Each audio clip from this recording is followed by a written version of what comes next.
Welcome back to Muscle in the Morning. I'm Dave Palumbo, and today is Friday, February 28th, 2020. And let's find out what's going on in the world of bodybuilding and fitness. The classic physique division fascinates me. On one hand, it feels like it can be really top heavy, but on the other, there's also this weird element that makes it feel like anyone could win on any given day. And that's what makes someone like Dimitri Virotncev so interesting. Here we have a guy who was insane at the amateur level, then stumbled out of the gate during his rookie season, only to be back looking really dangerous again recently. He could be one of those, hey, where did that guy come from, guys that we see pop up in the division every once in a while.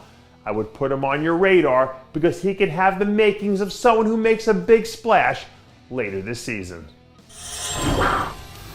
There's a reason that the Statue of Liberty is in New York. It's because New York is a place that's attracted people from all over the world for over a century. And there's something about touching down on that soil that gives people hope. Take Milan Sadek, for example. He's on his way back to the New York Pro for the third straight year, a place where the crowd has a way of electrifying you. Last year, Milan finished third in the open lineup, which was a huge considering his jump from the 212. And I have to think that this time around, with another year under his belt, he's coming to New York looking to secure his own slice of the pie. Can I ask you guys a question? Who finished second at the Arnold Classic last year? And who finished second at the Olympia? Oh, and by the way, can you tell me who won the 2018 Arnold Classic while we're at it? Don't bother hitting up Google. The answer is William Bonac. And even with all the big names in next weekend's event, and all the hype, and all the noise, the fact remains that William Bonac will be the highest ranked athlete on that stage. So if you don't think he knows that, and that he hasn't felt disrespected by not being mentioned enough as a title contender, think again. I guarantee you he does.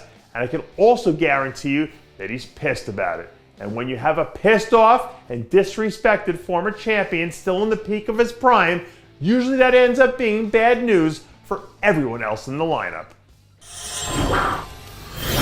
In sports, we have a way of immortalizing winners that can blind us to everything else that was going on at the moment.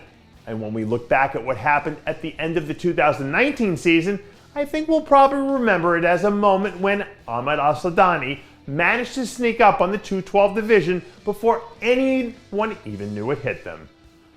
Most people probably don't even remember Ahmed's second place effort at the Monsters Iron Pro last year, but go back and look at the pictures. The guy was absolutely awesome, and he's carried that momentum right into the start of 2020. Ahmed is in the perfect position to have a great year in this division, and it's crazy to think that no one will even see him coming.